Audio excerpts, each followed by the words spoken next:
friends, today we are going to build 5, 12, 15 voltage DC power supply. This is the schematic diagram we are going to use. The first component here is the transformer. This is the bridge rectifier.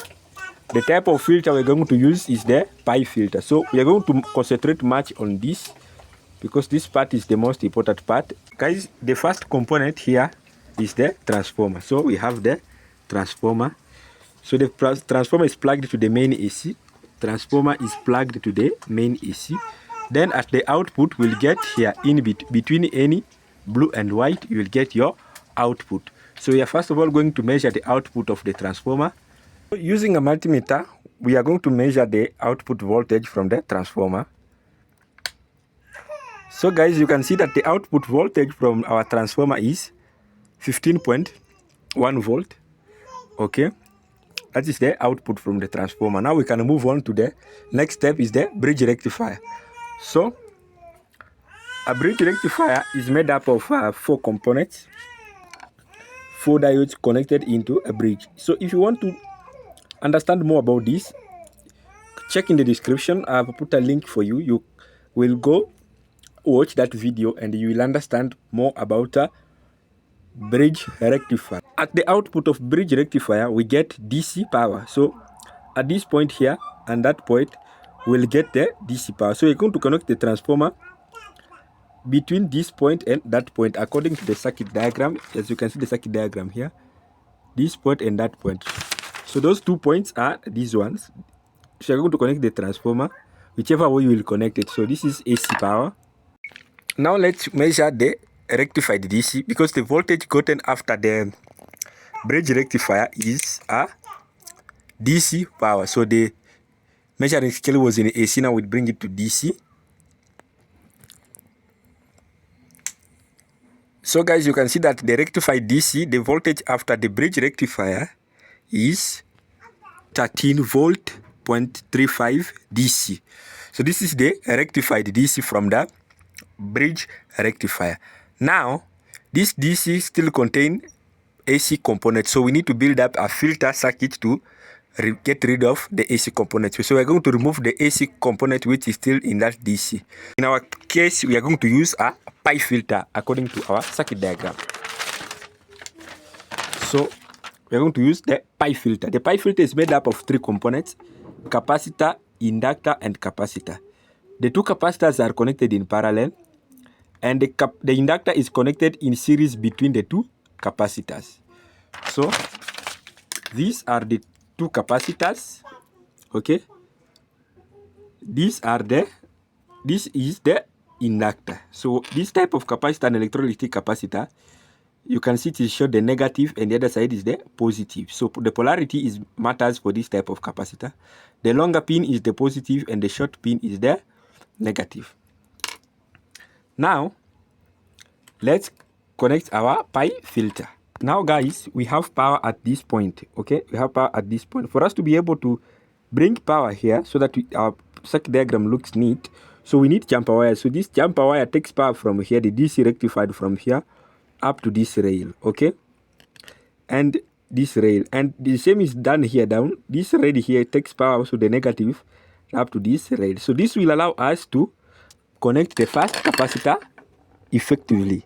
Okay, so the positive side is there, the longer pin, and the short pin is there, it's down here. So you can see we have connected the first capacitor. So if you check our circuit diagram, this line coming from the bridge rectifier, the first capacitor, is this jumper wire here. This red jumper wire up to the first capacitor. The same is done here. This red jumper wire to the first capacitor, then connected to the ground.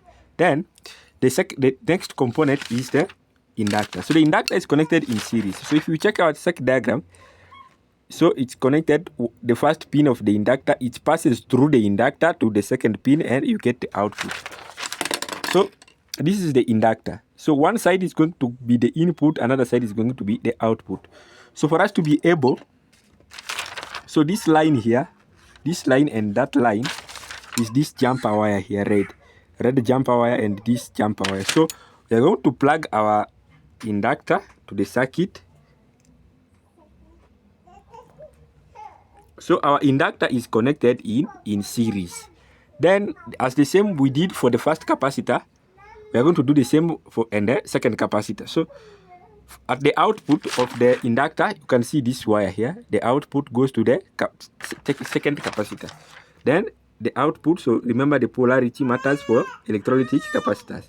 So we have built our pi filter. So we are going to measure the output voltage at our pi filter. So guys, we are going to measure the output voltage from the pi filter. So this is the positive side and the negative side. So let's turn it on. So the output voltage from the pi filter is 20 volt DC. So this is the output voltage from the pi filter. We have 20 voltage DC. Now let's use the linear regulators. You're going to use as per the circuit diagram. Let's see. So we have 7805. We have 7815 and 7812. The 78 prefix means it's going to provide us a positive output voltage. So how are these components connected in the circuit? As you can see from the circuit diagram, this component has three pins. Pin 1 is the positive, the second pin is the ground, and the third pin is where we get your output. So the voltage measured between this pin and the output, the ground, you will get your output voltage. So we have connected all of these. Let's remove this one first. Let's remove this one. This is the meter. Then let's connect here. So you can see here. So this is 7805. This is 7805. This is 7812. And this one is 7815. So from here, from this output, we'll be measuring one by one. You will see the different output we'll be getting from different IC. So this output will be 5, 15, 12. So you can see maybe slightly, it cannot be exact, but it will be close to that, can be close or more to that, because remember, things made by human beings are never perfect. So let's test our power supply. Now let's measure the first component. We have turned it on. So the first one should provide us 5 volt DC. I've said that it can be close or more with some point, the reason we gave. So the first IC is giving us 5.6 volt. So this is the 5 volt output IC. So if you have a 5 volt load, you can use from this IC here. Let's take the second one. The second IC should provide us 12 volt. Let's see what it has given. So the second IC has given us 13.4 volt. Okay. So this is the 12 volt output. Okay. So when you want to use the 12 volt, you can use this at this point here. Okay. Then let's finish with the last one, the 15 volt output. Let's finish with the last one. So guys, you can see that the output is giving 16.9. I say that these ones, so when you see the voltage like that, because it's still on no load, so we are going to load all this output and see how they will behave. They are output. So we're going to connect some loads at the outputs of this power supply. So we have first output is 5 volt, 12 volt, and 15 volt. So you can see that we have made our power supply. Then let's now test by loading each output. But for now, I don't have a 15 volt load. Let me use for 12 and see what will happen. We have loaded the power supply for 5 volt. We have given an LED. We have connected a current control resistor in series with the LED. Then for the 12 volt, we have connected a 12 volt bulb. So let's test. So you can see, this is for the 5 volt. You can see the 5 volt is lighting the LED.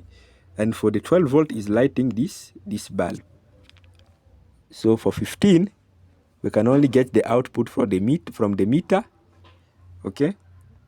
So guys, that is our project.